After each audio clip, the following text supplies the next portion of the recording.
ಸೂರ್ಯವಂಶ ಧಾರಾವಾಹಿ ಇದೇ ಮಾರ್ಚ್ 11ನೇ ತಾರೀಕಿನಿಂದ ಪ್ರತಿದಿನ ಅಂದ್ರೆ ಸೋಮವಾರದಿಂದ ಶನಿವಾರ ರಾತ್ರಿ 8 ಗಂಟೆಗೆ ನಮ್ಮೆಲ್ಲರ ಪ್ರೀತಿಯ ನೆಚ್ಚಿನ ಉದಯ ವಾಹಿನಿಯಲ್ಲಿ ಪ್ರಸಾರವಾಗೋದಕ್ಕೆ ಎಲ್ಲ ರೀತಿಯಲ್ಲೂ ರೆಡಿ ಆಗಿದೆ.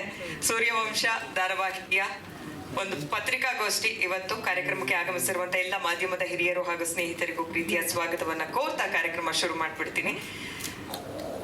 ಉದಯ ಚಾನೆಲ್ ಬಗ್ಗೆ, ಸೂರ್ಯವಂಶ ಧಾರಾವಾಹಿ ಬಗ್ಗೆ, ಅದರ ಕಾಸ್ಟಿಂಗ್ ಬಗ್ಗೆ, ಪ್ರೊಡಕ್ಷನ್ ಬಗ್ಗೆ, ನಿರ್ದೇಶಕರ ಬಗ್ಗೆ ಮಾತನಾಡೋದು ಸಾಕಷ್ಟಿದೆ. ಅದಕ್ಕಿಂತ ಮುಂಚೆ ಮೊದಲಿಗೆ ಟೀಮ್ ವೆಲ್ಕಮ್ ಮಾಡ್ಬಿಡ್ತೀನಿ. ಇದರಲ್ಲಿ ಸೂರ್ಯವಂಶ ಅನ್ನುವಂತ ಒಂದು ಟೈಟಲ್ ಅಂದ ತಕ್ಷಣನೇ ಅದರಲ್ಲಿ ಒಂದು ಲೆಗೆಸಿ ಇದೆ, ಒಂದು ವೈಬ್ರೇಷನ್ ಇದೆ. ಅದು ನಮ್ಗೆಲ್ರಿಗೂ ಗೊತ್ತಿರುವಂತ ವಿಚಾರ. ಹಾಗಾಗಿ ಪ್ರಮುಖವಾಗಿ ತಾತನ ಪಾತ್ರ ಸತ್ಯಮೂರ್ತಿಯಾಗಿ ಕಾಣಿಸ್ಕೊಳ್ತಾ ಇದ್ದಾರೆ ನಮ್ಮ ಸುಂದರರಾಜ್ ಸರ್. ನಿಮಗೂ ಕೂಡ ಕಾರ್ಯಕ್ರಮಕ್ಕೆ ಸ್ವಾಗತ ಸರ್. ಸೂರ್ಯವಂಶದ ತಾತನಾಗಿ ಸತ್ಯಮೂರ್ತಿಯಾಗಿ ಕಾಣಿಸ್ಕೊಳ್ತಾ ಇದ್ದಾರೆ ಸುಂದರರಾಜ್ ಸರ್. ಹಾಗೆ ಸೂರ್ಯವಂಶ ಅಂದ ತಕ್ಷಣ ಅದಕ್ಕೆ ಆಪೋಸಿಟ್ ಆಗಿ ಒಂದು ನಾಗವಂಶ ಕೂಡ ಇದೆ ಅಂತ ನಾನು ಕೇಳ್ಪಟ್ಟೆ. ಅದ್ರ ಬಗ್ಗೆ ಕೂಡ ಸಾಕಷ್ಟು ಪ್ರಶ್ನೆ ಇದೆ. ಅದನ್ನ ರೆಪ್ರೆಸೆಂಟ್ ಮಾಡ್ತಾ ಇದ್ದಾರೆ ಕಾಳಿಂಗ ಅನ್ನುವಂತ ಖಳನಟನ ಪಾತ್ರದಲ್ಲಿ ನಮ್ಮ ವಿಕ್ರಮ್ ಉದಯ್ ಕುಮಾರ್ ಸರ್. ಸರ್ ನಿಮಗೂ ಕೂಡ ಪ್ರೀತಿಯ ಸ್ವಾಗತ. ಇನ್ನು ಸೂರ್ಯವಂಶ ಅಂದ ತಕ್ಷಣ ಅದಕ್ಕೆ ಬಹಳ ಆಪ್ಟ್ ಕಾಸ್ಟಿಂಗ್ ಅಂದ್ರೆ ನಮ್ಮ ಅನಿರುದ್ಧ್ ಸರ್ ನಾಯಕ ನಟನಾಗಿ ಸೂರ್ಯವಂಶದಲ್ಲಿ ಕರ್ಣ ಹಾಗೆ ಸೂರ್ಯವರ್ಧನ್ ಎರಡು ಪಾತ್ರದಲ್ಲಿ ಅಂದ್ರೆ ಎರಡು ಹೆಸರಲ್ಲಿ ಕಾಣಿಸ್ಕೊಳ್ತಾ ಇದ್ದಾರೆ. ಅದರ ಟ್ವಿಸ್ಟ್ ಏನು ಅಂತ ಅವ್ರ ಟೀಮೇ ಹೇಳಲಿ ಅಂತ ನಾನು ಜಾಸ್ತಿ ರಿವೀಲ್ ಮಾಡೋದಿಲ್ಲ. ಸರ್ ನಿಮಗೂ ಕೂಡ ಪ್ರೀತಿಯ ಸ್ವಾಗತ.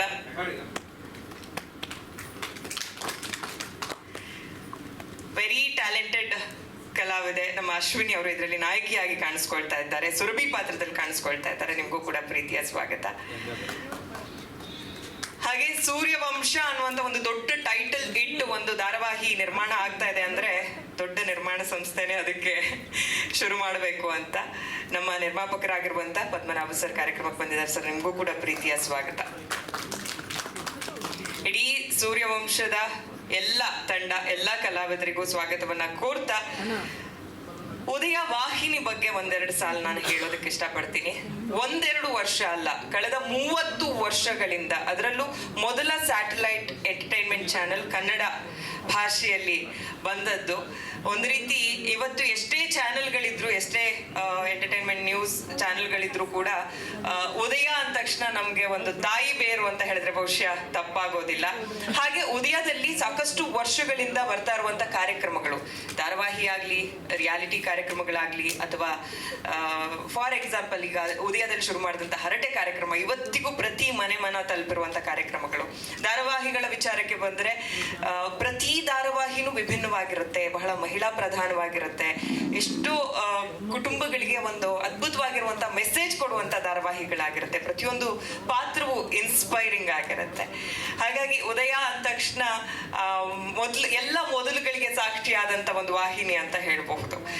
ಇನ್ನು ಸೂರ್ಯವಂಶ ವಿಚಾರಕ್ಕೆ ಬಂದ್ರೆ ಸೂರ್ಯವಂಶ ಲೆಗೆಸಿ ವೈಬ್ರೇಷನ್ ಎಲ್ಲ ನಾನು ಹೇಳಿದೆ. ನಮಗ್ ಮೊದ್ಲಿಗೆ ನೆನಪ ಅನ್ಡೌಟೆಡ್ಲಿ ನಮ್ಮೆಲ್ಲರ ಪ್ರೀತಿಯ ನೆಚ್ಚಿನ ಸಾಹಸ ಸಿಂಹ ಡಾಕ್ಟರ್ ವಿಷ್ಣುವರ್ಧನ್ ಸರ್. ಅವರ ಟೈಟಲ್ ಟಚ್ ಮಾಡೋದೇ ಒಂದು ದೊಡ್ಡ ಜವಾಬ್ದಾರಿ, ಒಂದು ದೊಡ್ಡ ಯೋಚನೆ ಖಂಡಿತವಾಗ್ಲೂ ಇಡೀ ತಂಡದ ಮೇಲೆ ಇರುತ್ತೆ.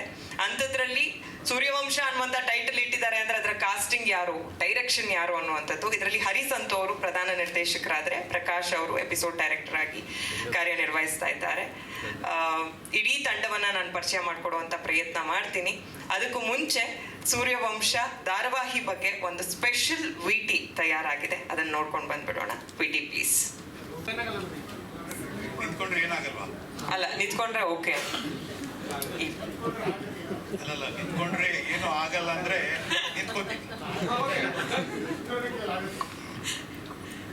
ಮೊದಲಿಗೆ ಸೂರ್ಯವಂಶ ಅನ್ನುವಂತ ಟೈಟಲ್, ಅದರಲ್ಲಿ ನೀವು ಸತ್ಯಮೂರ್ತಿ ಅನ್ನುವಂತ ಪಾತ್ರ ನಿಭಾಯಿಸ್ತಿದ್ರ. ನಾವು ಒಂದಷ್ಟು ಜಲಕ್ ನೋಡಿದ್ವಿ, ಆ ಲುಕ್ ಎಲ್ಲ ಸಖತ್ತಾಗಿ ಸೂಟ್ ಆಗ್ತಾ ಇದೆ. ಈ ಧಾರಾವಾಹಿ ಬಗ್ಗೆ, ಆ ಟೈಟಲ್ ಬಗ್ಗೆ, ನಿಮ್ಮ ಪಾತ್ರದ ಬಗ್ಗೆ ಒಂದಷ್ಟು ವಿಚಾರಗಳನ್ನ ಹೇಳ್ಕೊಳ್ಳೋದಾದ್ರೆ. ಮೊದಲನೇದಾಗಿ ಎಲ್ಲ ನನ್ನ ಮಾಧ್ಯಮದ ಮಿತ್ರರಿಗೆ ಈ ಶುಭ ಮುಂಚಾನೆಯ ಶುಭಾಶಯಗಳನ್ನ ಹೇಳ್ತಾ, ನಿರ್ಮಾಪಕ ಅಂದರೆ ರಾಜಣ್ಣ ಅವರು ಯಾವತ್ತು ಹೇಳ್ತಾ ಇದ್ರು ಅನ್ನದಾತರು ಅಂತ. ಆ ರೀತಿಯಾದ ಅನ್ನದಾತರಾದಂಥ ಪದ್ಮನಾಭ ಅವರು ಬಂದಿದ್ದಾರೆ. ಅವರು ಈ ಒಂದು ಧಾರಾವಾಹಿಯ ಅಂದರೆ ಸೂರ್ಯವಂಶದ ನಿರ್ಮಾಪಕರಷ್ಟೇ ಅಲ್ಲ, ನನ್ನ ಹಿಂದಿನ ಚಿತ್ರ ಕಾಲೇಜ್ ಕುಮಾರ್ ಅನ್ನೋದು ಒಂದು ಅದರಲ್ಲಿ ಅಭಿನಯಿಸಿದ್ದೆ, ಅದರ ನಿರ್ಮಾಪಕರು ಅವರೇ. ಹಾಗಾಗಿ ಅವರ ನನ್ನ ಒಂದು ಒಡನಾಟ ಮುಂಚೆನೇ ಇತ್ತು. ಬಹುಶಃ ಈ ಒಂದು ಧಾರಾವಾಹಿಗೆ ಈ ಸತ್ಯಮೂರ್ತಿ ಅನ್ನೋ ಪಾತ್ರಕ್ಕೆ ನಾನೇ ಬೇಕು ಅಂತ ಆಯ್ಕೆ ಮಾಡಿದಾಗ ಹರಿ ನನಗೆ ಸಂಪರ್ಕದಲ್ಲಿದ್ದರು.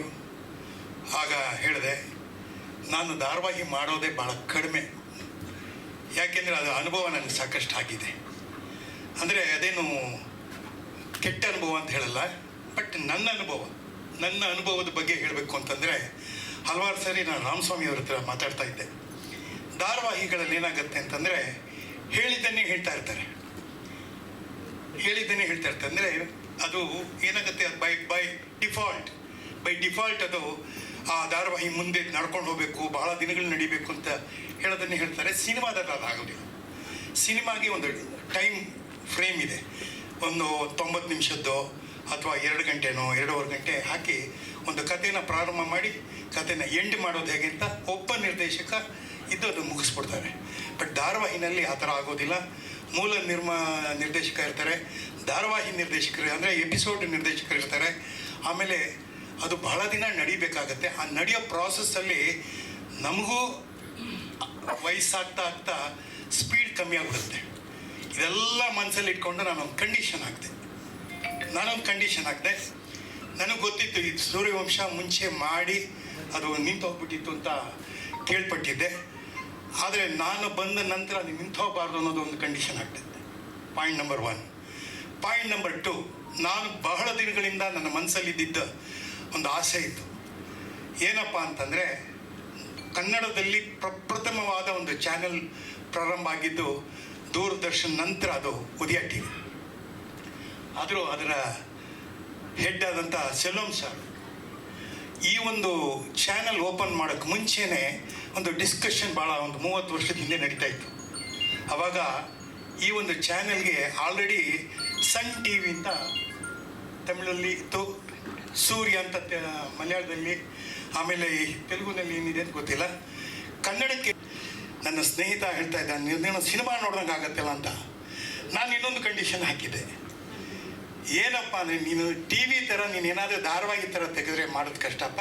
ನಾವೆಲ್ಲ ಸ್ವಲ್ಪ ಸಿನಿಮಾದವರು, ಜನ ನಮ್ಮನ್ನು ನೋಡಿದಾಗ ಏನಯ್ಯ ನೀನು IPS AS ಎಲ್ಲ ಮಾಡಿಬಿಟ್ಟು ತಿರ್ಗಾ ಇನ್ಸ್ಪೆಕ್ಟರ್ ಆಗ್ಬಿಟ್ಟಿಯಲ್ಲ ಅಂತ ಹೇಳ್ಬಾರ್ದು ನನ್ನ. ನೀವು ಸಿನಿಮಾದವ್ರು ಸರ್, ಅದಕ್ಕೆ ಹೇಳಿದ್ದು ಸಿನಿಮಾ ರೀತಿಯೇ ಮಾಡಬೇಕು ಅಂತ ಹೇಳಿದೆ. ದಯವಿಟ್ಟು ಆ ರೀತಿ ಮಾಡಿದ್ದೀರಾ ಸರ್, ನಿಮಗೆ ಮತ್ತೊಂದು ಸಲಾಮ್. ಇಲ್ಲ, ಅವರು ಅಷ್ಟೇ ಪ್ರೀತಿಯಿಂದ ಅಷ್ಟೇ ಕಟ್ನಿಟ್ಟಿನ ಮಾಡ್ತಾ ಇದ್ದಾರೆ. ಯಾಕೆಂದರೆ ಇದು ಪ್ಲಸ್ ಆಗೋದು ಆಡಿಯನ್ಸ್ಗೆ. ಇದನ್ನು ನೋಡೋಕ್ಕೆ ನೀವು ನೋಡಿದ್ರಲ್ಲ, ಈಗ ಟ್ರೈಲರ್ ಏನು ನೋಡಿದ್ರಲ್ಲ, ಈ ಟ್ರೈಲರ್ ಅಷ್ಟೇ ಅದ್ಭುತವಾಗಿ ಎವ್ರಿ ಎಪಿಸೋಡು ಬರುತ್ತೆ. ಎವ್ರಿ ಎಪಿಸೋಡ್ ನಾನು ಪ್ರಕಾಶ್ ಅವರೆಲ್ಲ ಯಾವತ್ತೂ ಯಾವುದನ್ನೂ ಲೈಟಾಗಿ ತೊಗೊಂಡಿಲ್ಲ. ಇನ್ಫ್ಯಾಕ್ಟ್ ನಾನು ಗಲಾಟೆ ಮಾಡಿ ಸೀನ್ಗಳನ್ನೆಲ್ಲ ಹೇಳ್ತಾ ಇರ್ತೀನಿ. ಅದೇ ರೀತಿ ಅನಿರುದ್ಧು ಅಷ್ಟೇ, ಪ್ರತಿ ಸೀನಲ್ಲಿ ಡೈಲಾಗ್ ಏನಂತ ಹಿಂದೆ ಏನು ಮುಂದೆ ಏನು ಯೋಚನೆ ಮಾಡಿ ಇದರಲ್ಲಿ ಕೆಲಸ ಮಾಡ್ತಾಯಿದ್ದೀವಿ. ಇದರ ಒಟ್ಟಾರೆ ವಿಷಯ ಇಷ್ಟೇ, ನಮಗೆ ಪ್ರಾಡಕ್ಟ್ ಚೆನ್ನಾಗಿರಬೇಕು.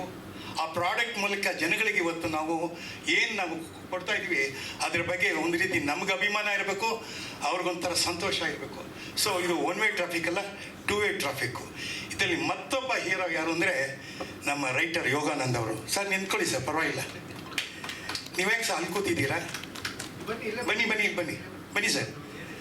ಅವರ ಒಂದು ಡೈಲಾಗ್ ಇದೆಯಲ್ಲ, ಅದ್ಭುತವಾದ ಡೈಲಾಗ್. ಅವರ ಬರವಣಿಗೆ ಇದೆಯಲ್ಲ, ಅದ್ಭುತವಾದ ಬರವಣಿಗೆ. ಬಹಳ ಚೆನ್ನಾಗಿ ನಾನು ಸುಮಾರು 50 ವರ್ಷಗಳಿಂದ ಸಿನಿಮಾದಲ್ಲಿ ಹಲವಾರು ಡೈಲಾಗ್ಗಳನ್ನ ಹೇಳಿದ್ದೀನಿ. ಚಿ ಉದಯಶಂಕರ್ ಬರೆದಿರ್ಬೋದು, ಆಮೇಲೆ ಅನೇಕ ಜನ ಡೈಲಾಗ್ ರೈಟರ್ಸ್ ಬರೆದಿರ್ಬೋದು. ಆದರೆ ಒಂದು ರೀತಿ ಫೈರ್, ಬೆಂಕಿ ಚೆಂಡು, ಆ ರೀತಿಯಾದ ಒಂದು ಡೈಲಾಗನ್ನು ಬರೆಯುವಂಥ ಮಹಾನುಭಾವ ಯೋಗಾನಂದ್ ಅವರು. ಅದೇ ರೀತಿ ನಮ್ಮ ಕ್ಯಾಮ್ರಾಮನ್ ಅಷ್ಟೇ, ಯೋಗಿನ ಶಿವು ಬನ್ನಿ. ಯಾಕೆಂದರೆ ಈ ತಂಡದಲ್ಲಿ ನಾನೇ ಹಿರಿಯ. ಆದರೆ ನಾನು ಆಸೆ ಪಡೋದೇನೆಂದರೆ, ಲೀಗಸಿ ಶುಡ್ ಪಾಸ್ ಆನ್ ಅಂತ.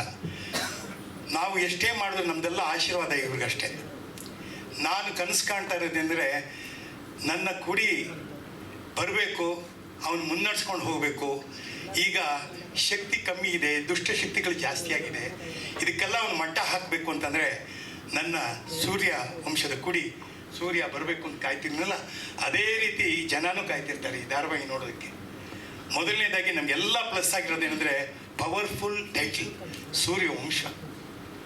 ಎರಡನೇದು ಅದರ ಟೀಮು, ಇಲ್ಲಿ ಕೂತಿರೋರೆಲ್ಲರೂ ಅನುಭವಿಸ. ಅದು ರಾಮಸ್ವಾಮಿ ಎಲ್ಲ ಭಾಳ ಸೀನಿಯರ್ಸ್ ಅವರೆಲ್ಲ ನಮಗೆ. ಯಾಕೆಂದರೆ ಇದರಲ್ಲಿ ನಾವು ಮುಖ್ಯ ಪಾತ್ರ ಮಾಡಿದ್ರು ಅವರು ಸುಮಾರು ಧಾರಾವಾಹಿಗಳಲ್ಲಿ ಮಾಡಿ ಮಾಡಿ ಮಾಡಿ ಅವ್ರಿಗೆ ಅನುಭವ ಆಗಿಬಿಟ್ಟಿದೆ. ಸೊ ಹೀಗಾಗಿ ನಾನು ಹೆಚ್ಚು ಸಮಯ ತೆಗೆದುಕೊಳ್ಳೋದಿಲ್ಲ. ಈಗ ಆಲ್ರೆಡಿ ತಡಾನೂ ಆಗಿದೆ. ಒಂದಂತೂ ಗ್ಯಾರಂಟಿ, ನಾನು ಏನು ಕಂಡೀಷನ್ ಹಾಕಿದ್ದೀನಿ ಅದನ್ನು ಪೂರೈಸಿದ್ದಾರೆ, ಅದಕ್ಕೆ ಧನ್ಯವಾದಗಳು. ನೀವು ಧಾರಾವಾಹಿನ ಸಿನಿಮಾ ಥರ ನೋಡ್ತೀರಾ, ಅದರಲ್ಲಿ ಎರಡು ಮಾತಿಲ್ಲ. ಯಾಕೆಂದರೆ ಇವತ್ತು ಆ ಸ್ಪೀಡ್ ಇರಬೇಕು, ಆ ಎನರ್ಜಿ ಇರಬೇಕು, ಆ ಬಂಡವಾಳ ಆ ರೀತಿ ಇರಬೇಕು. ನಾವು ಯಾರಿಗೂ ಕಮ್ಮಿ ಇಲ್ಲ ಸರ್, ಕನ್ನಡದವರು ನಾವು ಯಾರಿಗೂ ಕಮ್ಮಿ ಇಲ್ಲ. ನೀವು ನೋಡಿದ್ರೆ ಇದನ್ನು ಒಂದು ಮಾದರಿಯಾಗಿ ಹೇಳಬೇಕು ಅಂತಂದರೆ, ಏನು ಹಿಂದಿನಲ್ಲಿ ಮಾಡ್ತಾರೆ, ತೆಲುಗುನಲ್ಲಿ ಮಾಡ್ತಾರೆ, ತಮಿಳಲ್ಲಿ ಮಾಡ್ತಾರೆ ಅಂತ ಅನ್ಕೋಬೇಡಿ. ಕನ್ನಡದ ಕಿಚ್ಚಿದೆ ಇದರೊಳಗೆ, ಕನ್ನಡದ ಒಂದು ಪವರ್ ಇದೆ ಇದರೊಳಗೆ. ಹಾಗಾಗಿ ಒಬ್ಬ ಕನ್ನಡಿಗನಾಗಿ ನಾನು ಹೆಮ್ಮೆ ಪಡ್ತೀನಿ. ನಾವು ಯಾರಿಗೂ ಕಮ್ಮಿ ಇಲ್ಲ ಸರ್. ಸೂರ್ಯವಂಶ ಅದಕ್ಕೆ ಸಾಥ್ ಅಂತ ಹೇಳ್ತಾ ನಾನು ಮಾತು ಮುಗಿಸ್ತೀನಿ. ಯಾಕೆಂದರೆ ಇನ್ನೂ ಅನೇಕ ಜನ ಮಾತಾಡೋರಿದ್ದಾರೆ. ನನಗೆ ಮತ್ತೊಮ್ಮೆ ಮಗದೊಮ್ಮೆ ಸೆಲ್ವಂ ಸರ್ ಅವ್ರಿಗೆ ನನ್ನ ಧನ್ಯವಾದಗಳು. ಯಾಕೆಂದರೆ ಅವರು ಒಂದು ನಂಬಿಕೆಯಿಂದ ಈ ಧಾರಾವಾಹಿನಲ್ಲಿ ಪಾತ್ರಕ್ಕೆ ಅವಕಾಶ ಮಾಡಿದ್ದಾರೆ. ಅದೇ ರೀತಿ ನಮ್ಮ ಪದ್ಮನಾಭ ಸರ್ ಅವರು, ಅದೇ ರೀತಿ ಹರಿ ಸಂತು ಅವರು, ಅದೇ ರೀತಿ ನನ್ನ ಅನಿರುದ್ಧ್ ಅವರು ಅಷ್ಟೇ. ಮೇಲಾಗಿ ಇವೆಲ್ಲ ನಮ್ಮ ಅಶ್ವಿನಿ ಅದ್ಭುತವಾಗಿ ಅಭಿನಯಿಸಿದ್ದಾರೆ. ಒಟ್ಟಾರೆ ಹೇಳೋದು ಆಲ್ರೌಂಡರ್ಸ್ ನಾವೆಲ್ಲ. ಅವನು ಹೊಡಿತಾನೆ, ನಾವು ಕ್ಯಾಚ್ ಹಿಡಿತೀವಿ, ಇಲ್ಲಾಂದರೆ ವಿಕೆಟ್ ಬೆಳೆಸ್ತೀವಿ. ಈ ರೀತಿಯಾಗಿ ಒಗ್ಗಟ್ಟಲ್ಲಿ ಕೆಲಸ ಮಾಡ್ತಾ ಇದ್ದೀವಿ. ಇದೇ ರೀತಿಯಾಗಿ ಇದು ಮುಂದಿನ ದಿನಗಳಲ್ಲೂ ಹೀಗೆ ನಡೆಯುತ್ತೆ ಅಂತ ಹೇಳ್ತಾ ಆಲ್ ದ ಬೆಸ್ಟ್ ಅಂತ ಹೇಳ್ತೀನಿ ನಮ್ಮ ಎಲ್ಲ ಮಿಸ್ಟರ್ಸ್ಗೆ. ಧನ್ಯವಾದ. Thank you. Thank you sir, thank you so much.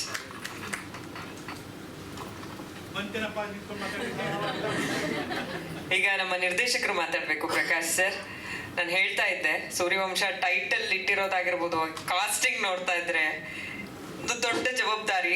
ಅದರಲ್ಲೂ ಎಲ್ಲ ಪಾತ್ರಕ್ಕೂ ಇಟ್ಟಿರುವಂತ ಹೆಸರುಗಳು ನನಗೆ ತುಂಬಾ ಹೈಲೈಟ್ ಅನಿಸ್ತಾ ಇದೆ. ಹಾಗಾಗಿ ಆ ಪಾತ್ರದ ಸ್ಟ್ರೆಂತ್ ಏನು ಅನ್ನೋದು ಆ ಹೆಸರುಗಳ ಮೂಲಕನೇ ಗೊತ್ತಾಗ್ತಾ ಇದೆ.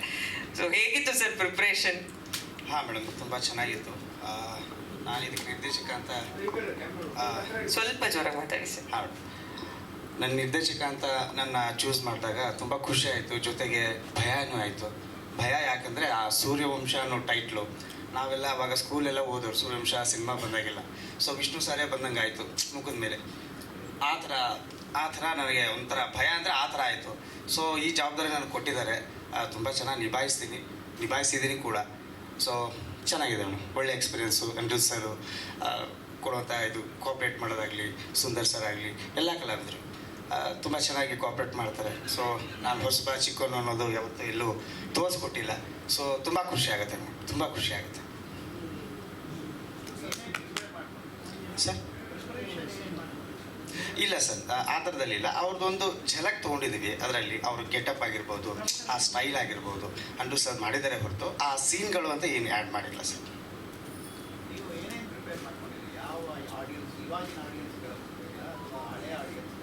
ಸರ್ ಎರಡೂ ಇದೆ ಸರ್, ಹೊಸಬ್ರಿಗೂ ಇದೆ. ವಿಷ್ಣು ಸರು ಮುಂಚೆ ನಾಗರಹಾವಿಂದ ಹಿಡಿದ್ಬಿಟ್ಟು ಈಗ ಲಾಸ್ಟು ಆಪ್ತರಕ್ಷಕ ಬಂತಲ್ಲ, ಅಲ್ಲಿವರೆಗೂ ಏನು ಆಡಿಯನ್ಸ್ ಇದ್ದಾರೆ ಅಥವಾ ಮುಂದೆ ಅವ್ರು ಏನು ಎಕ್ಸ್ಪೆಕ್ಟ್ ಮಾಡ್ತಾರೆ ಅದರದ್ದು ಇದರಲ್ಲಿದೆ ಸರ್. ಹಾಂ ಸರ್, ಹೋಮ್ವರ್ಕ್ ಇದೆ ಸರ್. ಅದು ಸೀನ್ಗಳು, ಕಥೆಗಳು ಮಾಡ್ತಾ ಇದ್ದೀವಿ. ಸೊ ನಡೀತಾ ಇದೆ ಸರ್. ಸರ್ ಈಗ ಅಬೌಟ್ 15 to 20 ಎಪಿಸೋಡ್ಸ್ ರೆಡಿ ಇದೆ ಸರ್, ರೆಡಿ ಇದೆ ಸರ್. ಜನರ ಆಶೀರ್ವಾದ ಸರ್. 5,000 ಅಂದ್ರೂ ಹೂನೇ.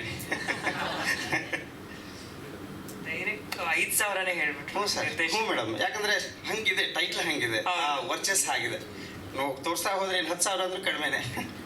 ಅಲ್ಲ ಸರ್, ಸೀನ್ಸ್ ಎಲ್ಲ ಬಂತಲ್ಲ, ಹಾಂ ಸರ್. ಚಿತ್ರಕ್ಕೂ ಈ ಸೀರಿಯಲ್ಗೂ ಏನಾದ್ರು ಸಂಬಂಧ ಇದೆ ಅಂತ ಹೇಗೆ ಅದು? ಇಲ್ಲ ಸರ್, ಇಲ್ಲ, ಆ ಥರ ಇಲ್ಲ ಸರ್. ಇದು ಇಟ್ಸ್ ಡಿಫ್ರೆಂಟ್ ಸ್ಟೋರೀಸ್.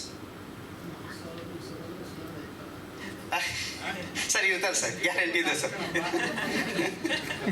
ಇರ್ತಾರೆ ಸರ್, ಆ ಭರವಸೆ ಇದೆ ಸರ್. ಲೊಕೇಶನ್ಸು ಕನಕಪುರ ರೋಡಲ್ಲಿ ರವಿಕಿರಣ್ ಎಸ್ಟೇಟ್ ಅಂತಿದೆ. ಸೊ ಅಲ್ಲಿ RK ಎಸ್ಟೇಟು, ಅಲ್ಲಿ ಒಳಗಡೆ ಇವ್ರದ್ದು ಮೇನ್ ಟ್ರ್ಯಾಕ್, ಜಮೀನ್ದಾರ್ ಟ್ರ್ಯಾಕ್ ಏನಿದೆ ಅಲ್ಲಿ ಮಾಡ್ತಾಯಿದ್ದೀವಿ ಸರ್. ಇನ್ನೊಂದು ಟ್ರ್ಯಾಕ್ ಬಂದ್ಬಿಟ್ಟು ಅಲ್ಲೇ ಪಕ್ಕದಲ್ಲೇ ಇದೆ, ರವಿಕಿರಣ್ ಎಸ್ಟೇಟ್ ಪಕ್ಕದಲ್ಲೇ ಇದೆ. ಸೊ 2 ಲೊಕೇಶನ್ ಅಲ್ಲೇ ಮಾಡ್ತೇವೆ ಸರ್, ನಾಗವಂಶದ್ದು ಮತ್ತು ಸೂರ್ಯವಂಶದ್ದು. ಕತೆ ಯಾರ್ದು? ಸರ್ ಕತೆ ಚಾನಲ್. ಚಾನಲ್ ಹೌದು ಸರ್, ಸ್ಕ್ರೀನ್ ಪ್ಲೇನ ಅವ್ರದ್ದೇ. ಹೌದು ಸರ್, ಹೌದು. Okay, thank you sir. Thank you. ತುಂಬಾ ಒಳ್ಳೇದಾಗ್ಲಿ ನಿಮಗೂ ಕೂಡ Thank you. ಈ ಧಾರಾವಾಹಿ ಮೂಲಕ. ಈಗ ಖಳನಾಯಕನ ಪಾತ್ರ ಮಾಡ್ತಾ ಇರುವಂತ ವಿಕ್ರಮ್ ಸರ್ ಪಾತ್ರದ ಬಗ್ಗೆ ಒಂದೆರಡು ಮಾತನಾಡಬೇಕು. ಕಾಳಿಂಗ ಅನ್ನುವಂಥ ಒಂದು ಸ್ಟ್ರಾಂಗ್ ರೋಲ್ ಪ್ಲೇ ಮಾಡ್ತಿದ್ದೀರಾ ಸರ್, ಅದ್ರ ಬಗ್ಗೆ ಏನು ಹೇಳ್ತೀರಾ? ಎಲ್ಲ ಹಿರಿಯರಿಗೂ ಸಪ್ರೇಮ ನಮಸ್ಕಾರ. ವೇದಿಕೆಯಲ್ಲಿ ಆಸೀನರಾಗಿರ್ತಕ್ಕಂಥ ಎಲ್ಲ ಸಹ ಕಲಾವಿದರು, ಹಿರಿಯರು ಹಾಗೂ ಅನ್ನದಾತರು, ಎಲ್ಲಕ್ಕಿಂತಲೂ ಮೀರಿ ತಮ್ಮದ ಯಾವುದೇ ಸ್ವಾರ್ಥ ಇಲ್ಲದೆ ತಾವು ಕ್ಯಾಮರಾ ಹಿಂದೆ ನಿಂತ್ಕೊಂಡು, ತಾವು ಆ ಕುಂಚವನ್ನು ಹಿಡ್ಕೊಂಡು, ತಾವು ಸ್ಟಾರ್ಟ್ ಕಟ್ ಹೇಳ್ತಾ ನಮ್ಮನ್ನು ಚೆನ್ನಾಗಿ ಜನಗಳು ನೋಡುವ ರೀತಿಯಲ್ಲಿ ನೋಡ್ಸೋಕ್ಕೆ ಪ್ರಯತ್ನ ಮಾಡ್ತಾ ಇರ್ತಕ್ಕಂಥ ನನ್ನ ತಾಂತ್ರಿಕ ವರ್ಗ, ಇವರೆಲ್ಲರಿಗೂ ಸಾಷ್ಟಾಂಗ ನಮಸ್ಕಾರಗಳು.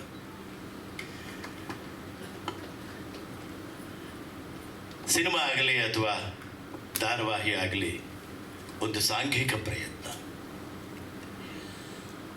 ಆ ಧಾರಾವಾಹಿಗೆ ಹಣ ಹೂಡಿಕೆ ಮಾಡುವಂತಹ ನಿರ್ಮಾಪಕರಿಂದಲಾಗಲಿ ಅಥವಾ ಅದನ್ನು ಜನಗಳಿಗೆ ತಲುಪಿಸುವಂತಹ ವಾಹಿನಿ ಆಗಲಿ, ತಂಡದಲ್ಲಿ ಕೆಲಸ ಮಾಡತಕ್ಕಂಥ ಎಲ್ಲ ತಾಂತ್ರಿಕ ವರ್ಗದಾರ ಆಗಲಿ, ಎಲ್ಲರೂ ಸೇರಿ ಮಾಡುವಂತಹ ಸಾಂಘಿಕ ಪ್ರಯತ್ನಕ್ಕೆ ಸಿಕ್ಕುವಂತಹ ಆ ಗೌರವವೇ ನಮ್ಮೆಲ್ಲರಿಗೂ ಹಂಚಿಕೆ ಆಗುವಂಥ ಗೌರವ. ಹಾಗಾಗಿ ಯಾರಾದರೂ ಇದು ನನ್ನಿಂದ ಆಯಿತು ಅಥವಾ ನಾನು ಮಾಡಿದ್ರಿಂದ ಆಯಿತು ಅಂತ ತಿಳ್ಕೊಂಡ್ರೆ ಬಹುಶಃ ತಪ್ಪಾಗುತ್ತೆ.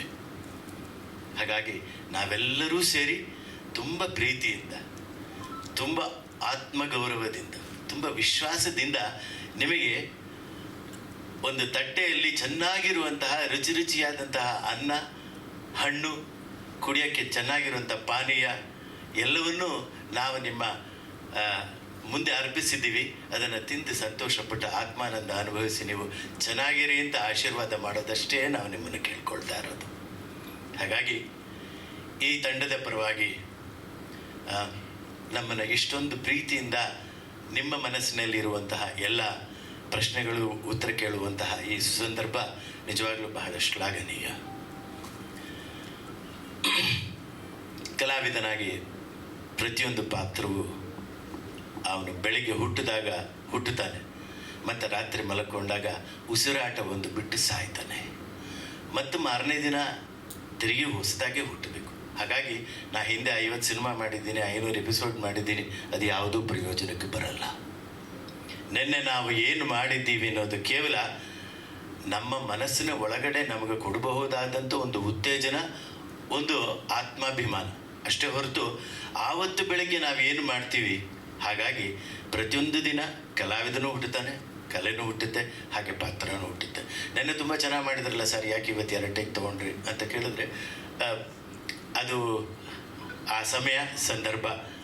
ಹಾಗಾಗಿ ಇದರಲ್ಲಿ ನಮ್ಮನ್ನು ಪ್ರತಿಯೊಂದು ಆ ಕಣ್ಣಿನ ನೋಟ ಇರಬಹುದು, ಮಾತಿನ ಓಟ ಇರಬಹುದು, ಆ ಓಘ ಇರಬಹುದು, ಅದೆಲ್ಲವನ್ನು ತುಂಬ ನೇರ್ಪಾಗಿ, ಅದಕ್ಕೆ ಕೆಲವು ಕನ್ನಡದ ಪದಗಳನ್ನ ನಾನು ಇದುವರೆಗೂ ಬಳಕೆಯಲ್ಲಿ ಇಲ್ಲದೇ ಇರುವಂಥದ್ದು ಉಪಯೋಗಿಸ್ತಾ ಇರೋದಕ್ಕೆ ಮುಖ್ಯವಾದಂಥ ಕಾರಣ, ಒಬ್ಬ ಕಲಾವಿದನಿಗೆ ಭಾಷೆಯನ್ನು, ಪ್ರಬುದ್ಧವಾಗಿ ಇರ್ತಕ್ಕಂಥ ಭಂಡಾರವನ್ನು ಉಳಿಸಿ ಮುಂದಿನ ಪೀಳಿಗೆಗೆ ತಲುಪಿಸುವಂಥ ಆದ್ಯ ಕರ್ತವ್ಯ ಇರುತ್ತೆ. ಅದನ್ನು ನಮ್ಮ ತಂದೆಯವರು ಹೇಳ್ತಾ ಇದ್ದರು.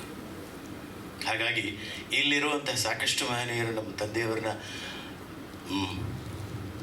ತೆರೆಯ ಮೇಲೋ ತೆರೆಯ ಹಿಂದೋ ಅಥವಾ ವೈಯಕ್ತಿಕ ಜೀವನದಲ್ಲೋ ನೋಡಿರ್ತೀರಿ.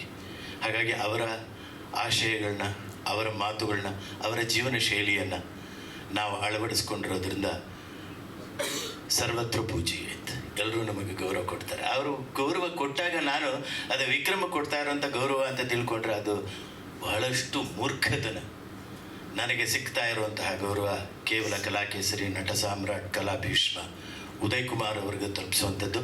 ನಾನು ಕೇವಲ ಪೋಸ್ಟ್ಮನ್ ಮಾತ್ರ. ಈ ಥರ ಈಸ್ಕೊಂಡು ಅಡ್ರೆಸ್ಸಿಗೆ ತಲುಪಿಸೋದಷ್ಟೇ ನನ್ನ ಕೆಲಸ.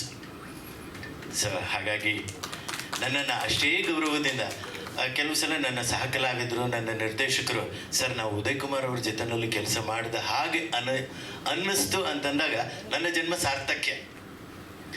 ನಾನು ಮಾಡುವಂತಹ ಪಾತ್ರ ನೇರ್ಪಾಗಿದ್ದರೆ ಅದಕ್ಕೆ ಖಂಡಿತವಾಗಿಯೂ 60% ಹೊಣೆ ಉದಯ್ ಕುಮಾರ್ ಅವರು, ಇನ್ನು 39% ನನ್ನ ತಾಂತ್ರಿಕ ವರ್ಗ, ಒಂದೇ 1% ನಾನು. ಹಾಗಾಗಿ ಆ 1% ನೀವು ಆಶೀರ್ವಾದ ಮಾಡಿ. ನನ್ನ ಜೊತೆಯಲ್ಲಿ ನನ್ನ ಹಿರಿಯ ಕಲಾವಿದರಾದಂಥ ಸುಂದರರಾಜ್ ಅವರಾಗಲಿ, ಈಗಾಗಲೇ ಸಾಕಷ್ಟು ಅನುಭವಿ ಸಿನಿಮಾಗಳನ್ನು ಮಾಡಿ ಸೀರಿಯಲ್ಗಳು ಮಾಡಿರುವಂತಹ ನಾಯಕ ನಟ ಅನಿರುದ್ಧ್ ಅವರಾಗಲಿ, ಇದುವರೆಗೂ ನಾನು ಒಂದು ದಿನಾನು ಕೆಲಸ ಮಾಡೋಕ್ಕಾಗಲಿಲ್ಲ. ನಮ್ಮನ್ನೇ ಬೇರೆ ಟ್ರ್ಯಾಕಲ್ಲಿ ಇಟ್ಬಿಟ್ಟಿದ್ದಾರೆ. ನಾವಿಬ್ಬರು ಒಂದಾಗಿ ಆ್ಯಕ್ಟ್ ಮಾಡಬೇಕು ಅಂತ ನನಗೆ ತುಂಬ ಆಸೆ ಇದೆ. ಒಬ್ಬ ಕಲಾವಿದನಿಗೆ ಇನ್ನೊಬ್ಬ ಕಲಾವಿದನ ಜೊತೆಯಲ್ಲಿ ಪೈಪೋಟಿಯಿಂದ ನಟಿಸುವಂಥ ಅವಕಾಶ ಒಬ್ಬ ಕಲಾವಿದ ನಿಜವಾಗ್ಲೂ ಗೌರವ ತರುವಂಥದ್ದು. ಹಾಗಾಗಿ ನನಗೆ ಈ ತಂಡದಿಂದ ನಿರ್ದೇಶಕರು, ನಿರ್ಮಾಪಕರು ನನಗೂ ನೇರ ಕಾಂಟ್ಯಾಕ್ಟ್ ಇಲ್ಲ. ನಿರ್ದೇಶಕರು, ಇದರಲ್ಲಿ ನಿಮಗೊಂದು ವಿಲನ್ ಪಾತ್ರ ಇದೆ ಅಂದರು. ಯಾಕೆ ಸ್ವಾಮಿ ಹಾಗಂತೀರಿ? ನಾನು ಸೂಪರ್ ವಿಲನ್ ಮಗ, ವಂಶ ಪಾರಂಪರ್ಯವಾಗಿ ನಾವು ವಿಲನ್ಗಳು. ಹಾಗಾಗಿ ನನಗೆ ವಿಲನ್ ಪಾತ್ರ ಅಂತಂದ್ರೆ ತುಂಬ ಇಷ್ಟ. ಖಂಡಿತ ಕೊಡಿ. ಇದಕ್ಕೆ ಯಾವುದು ಏನು ಎತ್ತ ಅಂತ ನಾನು ಮಿಕ್ಕಿದ್ದು ಯಾವುದೂ ಕೇಳಲ್ಲ. ಯಾವತ್ತಿಂದ ಬರಬೇಕು, ನಾನು ಹೇಗಿರಬೇಕು, ನಿಮ್ದೆರಡು ಫೋಟೋಸ್ ಕಳಿಸಿ ಸರ್ ಅಂತ. ಆಗ ಗೊತ್ತಿಲ್ಲದೇನೋ ಗೊತ್ತಿದ್ದೋ ಏನು, ಅಥವಾ ಸೋಮಾರಿತನಕ್ಕೋ ಒಂದಷ್ಟು ಗಡ್ಡೆ ಬಿಟ್ಕೊಂಡ್ಬಿಟ್ಟಿದ್ದೆ. ಅದರದ್ದು ಫೋಟೋಸ್ ಕಳಿಸ್ದೆ. ತುಂಬ ಚೆನ್ನಾಗಿದೆ ಸರ್ ಅಂದ್ರೆ, ಅಯ್ಯೋ ಯಾಕೆ ಇವ್ರಿಗೆ ಅನ್ನಿಸ್ತು. ಇರಲಿ ಆಯಿತು. ಇದಕ್ಕೆ ಮೀಸೆ ಅಂದರು. ಇಲ್ಲ ಸರ್, ನೀವು ಈ ಗಡ್ಡನ ಹಾಗೇ ಬಿಟ್ಕೊಂಡು ಮೇಂಟೈನ್ ಮಾಡಿ ಅಂತಂದರು. ಸರಿ ಅಂತೆ.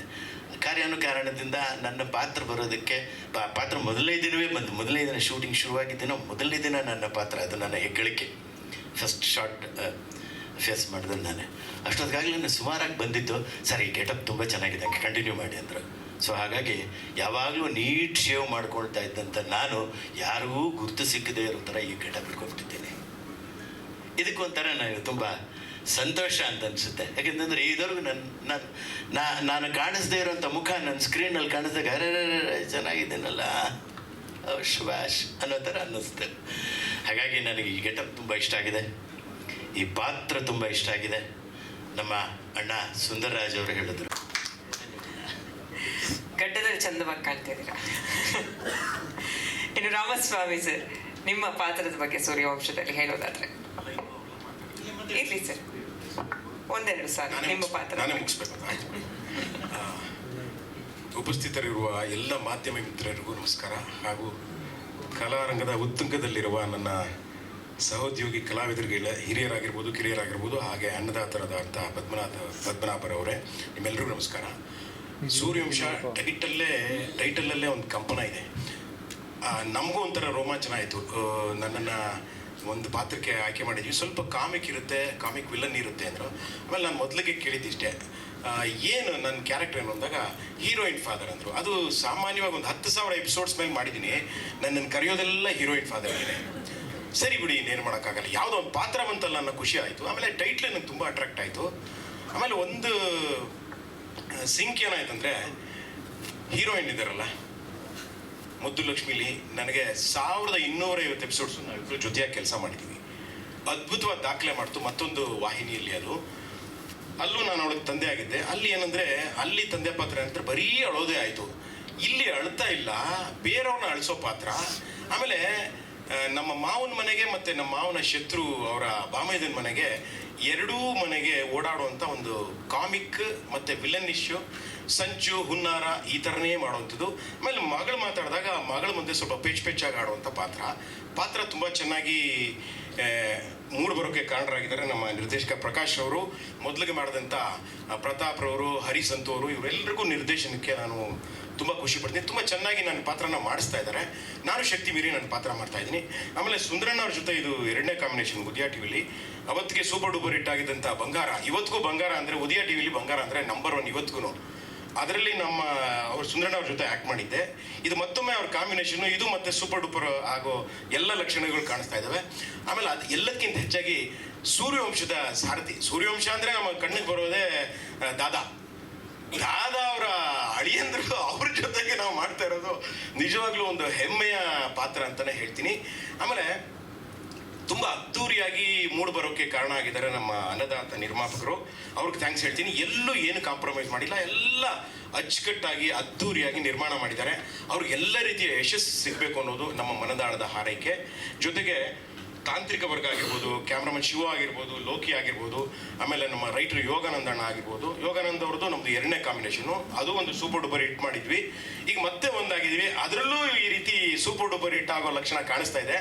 ಎಲ್ಲವೂ ಪಾಸಿಟಿವ್ ಆಗಿದೆ, ಟೋಟಲ್ ಟೈಟಲ್ಲೇ ಪಾಸಿಟಿವ್ ಆಗಿದೆ. ಆಮೇಲೆ ಅದ್ಭುತವಾಗಿ ಮೂಡ್ ಬಂದಿದೆ ಅಂತ ನಾವು ಹೇಳೋದಲ್ಲ, ನೀವು ನೋಡಿ ಆಮೇಲೆ ಫೀಡ್ಬ್ಯಾಕ್ ಕೊಡಿ. ಆಮೇಲೆ ಇದನ್ನ ಜನಗಳಿಗೆ ನಾವು ನಮ್ಮ ಅಭಿನಯದ ಮೂಲಕ, ನಮ್ಮ ಪ್ರೆಸೆಂಟೇಷನ್ ಮೂಲಕ ನಾವು ತಲುಪಿಸ್ತೀವಿ.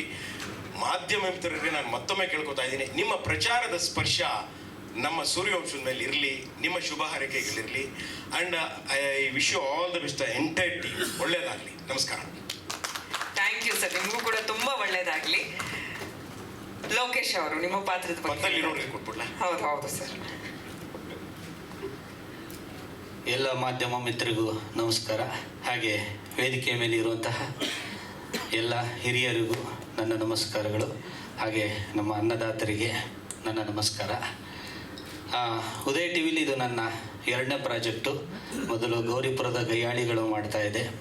ಆ ಪ್ರಾಜೆಕ್ಟ್ ಆದಮೇಲೆ ಈಗ ಸೂರ್ಯವಂಶ. ಈ ಪ್ರಾಜೆಕ್ಟಿಗೆ ಬರೋದಕ್ಕೆ ನಾನು ಮೊದಲನೇದಾಗಿ ಥ್ಯಾಂಕ್ಸ್ ಹೇಳೋದಕ್ಕೆ ಇಷ್ಟಪಡ್ತೀನಿ ಸೆಲ್ವಂ ಸರ್ ಅವರಿಗೆ, ಹಾಗೆ ಕಾವೇರಿ ಮೇಡಮ್ ಅವರಿಗೆ, ಹಾಗೆ ಹರೀಶ್ ಸರ್ಗೆ, ಹಾಗೆ ವಂದನಾ ಮೇಡಮ್ ಅವರಿಗೆ, ಎಲ್ರಿಗೂ ಥ್ಯಾಂಕ್ ಯು. ಯಾಕೆಂದರೆ ನನಗೆ ತುಂಬ ಭಯ ಇತ್ತು. ಆ ಭಯನೆಲ್ಲ ಹೋಗ್ಲಾಡಿಸಿ ಅವರು ಇಲ್ಲ ನೀವು ಮಾಡಲೇಬೇಕು ಅಂತ ಕರ್ಕೊಂಬಂದರು. ಸೆಟ್ಟಿಗೆ ಬಂದಾಗ ತುಂಬ ಖುಷಿ ಆಯಿತು. ಯಾಕೆಂದರೆ ಇಡೀ ಹೊಸ ತಂಡ ಇತ್ತು. ಫಸ್ಟ್ ಡೇ ಬಂದು ಕೂತ್ಕೊಂಡಾಗ ಯೋಗಾನಂದ್ ಸರ್ ಜೊತೆ ಚರ್ಚೆ ಮಾಡಿದ್ವಿ, ನಿಮ್ಮ ಪಾತ್ರ ಹಾಗೆ ಹೀಗೆ ತುಂಬ ಡಿಫ್ರೆಂಟ್ ಆಗಿದೆ. ಒಂಥರ ಇದರಲ್ಲಿ ಮರಗುಳಿ ಕ್ಯಾರೆಕ್ಟ್ರು, ಈಗಿದ್ದ ನೆನಪು ಇನ್ನೊಂದು ಸರಿ ಇರಲ್ಲ, ನೆಕ್ಸ್ಟ್ ಮರುಕ್ಷಣನೇ ಮರ್ತೋಗ್ತೀನಿ. ಆ ಥರ ಒಂದು ವಿಶಿಷ್ಟವಾದ ಪಾತ್ರ. ಆ ಪಾತ್ರ ಕೊಟ್ಟಿದ್ದಕ್ಕೆ ತುಂಬ ಥ್ಯಾಂಕ್ಸ್ ಹೇಳ್ತೀನಿ. ಹಾಗೆ ನಿರ್ದೇಶಕರಿಗೆ, ನಮ್ಮ ಕ್ಯಾಮ್ರಾಮನ್, ಹಳೆಯ ಸ್ನೇಹಿತರು ಎಲ್ರಿಗೂ. ಮತ್ತು ಇನ್ನೊಂದು ಖುಷಿ ಏನಂದರೆ ಸಾಕಷ್ಟು ಹಿರಿಯ ತಲೆಗಳ ಜೊತೆಗೆ ಕೆಲಸ ಮಾಡೋದು ದೊಡ್ಡ ಅನುಭವ. ಹಾಗೆ ಅನಿರುದ್ಧ್ ಸರ್ ಜೊತೆ ಎಲ್ರಿಗೂ ತುಂಬ ಹೃದಯದ ಧನ್ಯವಾದಗಳು. Thank you sir, thank you. ಈಗೆಲ್ಲ ಮುಗಿದ್ಮೇಲೆ ಅಣ್ಣ ಯಾಕೆ ಇಲ್ಲಿ ಬಂದಿದ್ದೀವಿ ಅಂತ ಕೇಳ್ಬೇಡ. ಈಗ ಸುರಭಿಯಾಗಿ ಕಾಣಿಸ್ಕೊಳ್ತಾ ಇರುವಂತ ನಮ್ಮ ನಾಯಕಿ ಅಶ್ವಿನಿ ಅವರು, ನಾವೊಂದು ಸ್ವಲ್ಪ ಝಲಕ್ ನೋಡಿದ್ವಿ, ದನಿಯಲ್ಲಿ ಸ್ವಲ್ಪ ಸೌಂಡ್ ಜಾಸ್ತಿನೇ ಇದೆ. ನಿಮ್ಮ ಪಾತ್ರದ ಬಗ್ಗೆ ಹೇಳಿ. ಮೊದಲನೇದಾಗಿ ಎಲ್ರಿಗೂ ನಮಸ್ಕಾರ. ನಿಮ್ಮೆಲ್ಲರೂ ಮೊದಲನೇ ಬಾರಿ ಭೇಟಿ ಮಾಡ್ತಾ ಇದ್ದೀನಿ. Very good morning. ಆ್ಯಂಡ್ ವೇದಿಕೆ ಮೇಲಿರುವಂಥ ನನ್ನ ತಂಡಕ್ಕೆ ನಿಮ್ಮೆಲ್ಲರಿಗೂ ಗುಡ್ ಮಾರ್ನಿಂಗ್. ಸೂರ್ಯವಂಶ ಹೆಸರಲ್ಲಿ ಈಗ ಆಲ್ರೆಡಿ ಪ್ರತಿಯೊಬ್ಬರು ಮಾತಾಡಿದ್ದಾರೆ. ಆ ವೈಬ್ರೇಷನ್ ಆಗಿರ್ಬೋದು, ಲೆಗಸಿ ಆಗಿರ್ಬೋದು, ಒಂದು ಜವಾಬ್ದಾರಿ.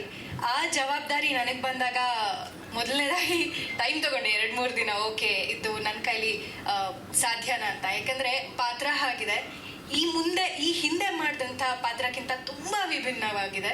ಸೊ ಪರ್ಸ್ನಲಿ ನಾನು ಆ ಪಾತ್ರಕ್ಕೆ ಆಪೋಸಿಟ್. ಸೊ ಇಂಥ ಒಂದು ಪಾತ್ರನ ಪುಲ್ ಮಾಡೋಕ್ಕಾಗುತ್ತಾ ಅನ್ನೋ ಒಂದು ಪ್ರಶ್ನೆ. ಆದರೆ ಉದಯ ಟಿ ವಿ ಮನೆಯದ ಹಾಗೆ ಉದಯ ಟಿ ವಿ ಕೊಟ್ಟಂಥ ಕಾನ್ಫಿಡೆನ್ಸ್ ನನ್ನನ್ನು ನಿಮ್ಮ ಮುಂದೆ ತಂದು ನಿಲ್ಲಿಸಿದೆ. ಆ್ಯಂಡ್ ತಂಡದ ಬಗ್ಗೆ ಮಾತಾಡೋದಾದರೆ, ಎಲ್ಲರೂ ಕಾಯ್ತಾ ಇರ್ತಾರೆ ಹೀರೋ ಯಾರು, ಹೀರೋಯಿನ್ ಯಾರು ನೋಡೋದಕ್ಕೆ. ನಾನು ಪ್ರೊಡ್ಯೂಸರ್ ಯಾರು ನೋಡೋದಕ್ಕೆ ಇಷ್ಟು ದಿನ ಕಾದೆ. ಯಾಕೆಂದರೆ ನೀವು ಆಲ್ರೆಡಿ ಪ್ರೋಮೋ ನೋಡಿದ್ದೀರಾ. ಸೀರಿಯಲ್ ಪ್ರೋಮೋ ಅಂತ ಹೇಳೋದಕ್ಕೆ ಸಾಧ್ಯನೇ ಇಲ್ಲ. ಪ್ರೋಮೋ ನೋಡದೆ ಪ್ರತಿಯೊಬ್ಬರು ಸಿನಿಮಾ ಮಾಡ್ತಿದ್ದೀರಾ ಅಂತಾನೆ ಕೇಳಿದ್ದು. ಸೊ ಅಂಥ ಒಳ್ಳೆ ಕ್ವಾಲಿಟಿ ಇದೆ. ಪ್ರೊಡಕ್ಷನ್ ಬಗ್ಗೆ ತುಂಬ ಖುಷಿ ಇದೆ. ಯಾಕಂದರೆ ಸಿನಿಮಾ ಅಂದರೆ ಒಂದು ಪ್ರಿಪ್ರೇಷನ್ ಇರುತ್ತೆ. ಆರ್ಟಿಸ್ಟ್ಗಳಿಗೆ ಮುಂಚೆನೇ ಸೀನ್ ಪೇಪರ್, ಸ್ಕ್ರೀನ್ ಪ್ಲೇ ಎಲ್ಲ ಹೋಗುತ್ತೆ, ಮೆಂಟಲಿ ಪ್ರಿಪೇರ್ ಆಗ್ತೀವಿ. ಸೀರಿಯಲ್ ಅಂದರೆ ಹೇಗಿರುತ್ತೆ ಅಂದರೆ ಬರ್ತೀವಿ, ಬೆಳಗ್ಗೆ ಸೀನ್ ಪೇಪರ್ ಸಿಗುತ್ತೆ, ಪ್ರಿಪೇರ್ ಆಗ್ತೀವಿ, ಹೋಗ್ತೀವಿ. ಆದರೆ ಈ ಪ್ರಾಜೆಕ್ಟ್ ಶುರು ಆಗೋಕ್ಕೆ ಮುಂಚೆ ನಮಗೆ ಸೀನ್ ಪೇಪರ್ ಇಂದ ಹಿಡಿದು ಪ್ರತಿಯೊಂದು ಪ್ರೇಯರ್ ಆಗಿ ಬಂತು. ಸೊ ದಟ್ ನಾವು ಪಾತ್ರಕ್ಕೆ ಸರಿಯಾಗಿ ಹೋಮ್ವರ್ಕ್ ಮಾಡಿಕೊಂಡು ಇಲ್ಲಿ ಬರಬೇಕು ಅಂತ. ಸೊ ಅಷ್ಟು ಪ್ರಿಪ್ರೇಷನ್ ಮಾಡಿ ತುಂಬ ದೊಡ್ಡ ವ್ಯಕ್ತಿಗಳು ಇಲ್ಲಿ ಆ್ಯಕ್ಟ್ ಮಾಡ್ತಿದ್ದಾರೆ. ಅವ್ರ ಜೊತೆ ಸ್ಕ್ರೀನ್ ಸ್ಪೇಸ್ನ ಶೇರ್ ಮಾಡ್ಕೊಳ್ತಿರೋದು ಇನ್ನೊಂದು ಜವಾಬ್ದಾರಿ. ಸೊ ಒಂದು ದಿನಾನು ಅನಿರುದ್ಧ್ ಸರ್ ಆಗಿರ್ಬೋದು, ಸುಂದರ್ ರಾಜ್ ಸರ್ ಆಗಿರ್ಬೋದು, ಒಂದು ದಿನಾನು ನಾವು ಜೂನಿಯರ್ಸ್ ಅನ್ನೋ ಒಂದು ಫೀಲೇ ಇಲ್ಲ. ಯಾಕಂದರೆ ಮಾನಿಟರ್ಸ್ ಮಾಡ್ತೀವಿ, ಸುಮ್ಮನೆ ಕೂರೋದೇ ಇಲ್ಲ, ರಿಹರ್ಸಲ್ ಮಾಡ್ತಾನೆ ಇರ್ತೀವಿ. ನಮ್ಮ most of the conversation scene ಬಗ್ಗೆನೇ ಆಗಿರುತ್ತೆ, ಪರ್ಫಾರ್ಮೆನ್ಸ್ ಬಗ್ಗೆನೇ ಆಗಿರುತ್ತೆ. ಸೊ ಇಷ್ಟು ಪ್ರಿಪ್ರೇಷನ್ ಮೂಲಕ ನಾವು ನಾವು ನಿಮ್ಮ ಮುಂದೆ ಬರ್ತಿದ್ದೀವಿ ಅಂದರೆ ಖಂಡಿತವಾಗ್ಲೂ ನಿಮಗೆ ನಮ್ಮ ಕಥೆ ಇಷ್ಟ ಆಗುತ್ತೆ. ಸೀರಿಯಲ್ ಅಂದಿದ ತಕ್ಷಣ ಅದರ ಕಥಾವಸ್ತು ಒಂದು ಮುದ್ದಾದ ಕುಟುಂಬ, ಅದರ ಸುತ್ತ ಇರುವಂತಹ ಒಂದು ಇನ್ನೊಸೆಂಟ್ ಪಾತ್ರಗಳು. ನೀವು ಅರ್ಧ ಗಂಟೆ ನಮ್ಮ ಸೀರಿಯಲ್ ನೋಡಿದಾಗ ಒಂದು ಮನೋರಂಜನೆ, ಅದರ ಜೊತೆಗೆ ನಮ್ಮ ಕುಟುಂಬ ನಿಮ್ಮ ಕುಟುಂಬನ ಒಂದು ಮಾಡೋದಕ್ಕೆ ಒಂದು ದಾರ ಆಗಲಿ ಅಂತ ನಾನು ಆಶಿಸ್ತಾ ಇದ್ದೀನಿ. Thank you. ಉದಯ ಟಿವಿಯಲ್ಲಿ ಇನ್ನು ಮುಂದೆ 8 ಗಂಟೆಗೆ ಶುರು ಆಗುತ್ತೆ ಸೂರ್ಯವಂಶ, ತಪ್ಪದೆ ನೋಡಿ. ಸೂಪರ್. ಈಗ ರಾಕ್ಷಸರು ನೀನೆ, ರಕ್ಷಕರು ನೀನೆ ಅನ್ನುವಂತ ಒಂದು ಟ್ಯಾಗ್ ಲೈನ್ ನಾವು ನೋಡಿದ್ವಿ. ಯಾವ ತರ ಸರ್ ಈ ಪಾತ್ರ? ತುಂಬಾ ಸಣ್ಣ ಆಗಿ ವೆಯ್ಟ್ ಲಾಸ್ ಆಗಿ, ಇಲ್ಲ ನಿಮ್ಮನ್ನೇ ಮಾತಾಡ್ಸ್ಬೇಕು ಈಗ ಅಂತ, ಹ್ಯಾಂಡ್ಸಮ್ ಆಗಂತೂ ಕಾಣ್ತಾ ಇದ್ದೀರಾ, ಮುಂಚೆನೂ ಕಾಣ್ತಾ ಇದ್ರಿ. ಬಟ್ ಈ ಪಾತ್ರಕ್ಕೋಸ್ಕರನೇ ಇಷ್ಟು ಪ್ರಿಪೇರ್ ಆಗಿದ್ದ, ಫಿಸಿಕಲಿ ಆಗಿರ್ಬೋದು, ಮೆಂಟಲಿ ಆಗಿರ್ಬೋದು. ಏನು ಹೇಳ್ತೀರಾ ಈ ಪಾತ್ರದ ಬಗ್ಗೆ, ಈ ಧಾರಾವಾಹಿ ಬಗ್ಗೆ? ನಮಸ್ಕಾರ ಎಲ್ರಿಗೂ. ಎಲ್ಲರೂ ಮಾತಾಡಿದ ಮೇಲೆ ಮಾತಾಡೋದಿದೆಯಲ್ಲ,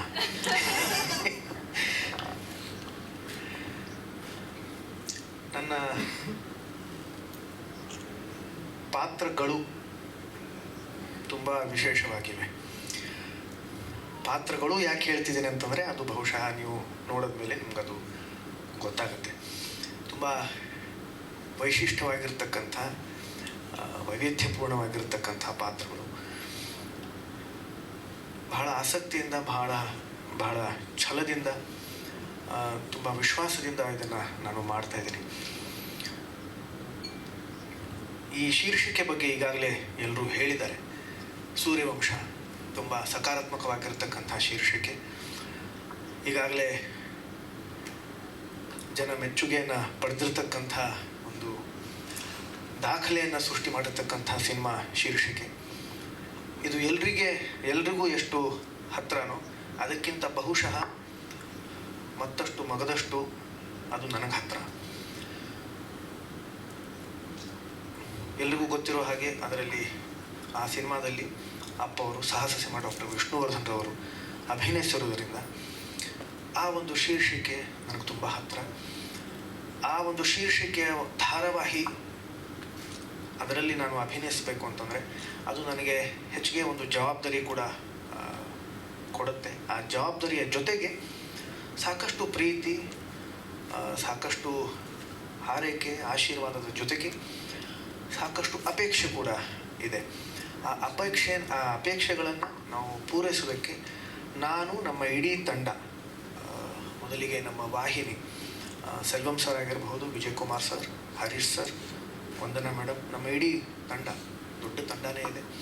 ಜೊತೆಗೆ ನಮ್ಮ ಅನ್ನದಾತ ಪದ್ಮನಾಭ್ ಸರ್ ಅವರು, ಮತ್ತು ನಮ್ಮ ನಿರ್ದೇಶಕರು ಹರಿಸಂತು ಸರ್, ಆಮೇಲೆ ಪ್ರಕಾಶ್ ಸರ್, ಹಾಗೂ ನಮ್ಮ ಇಡೀ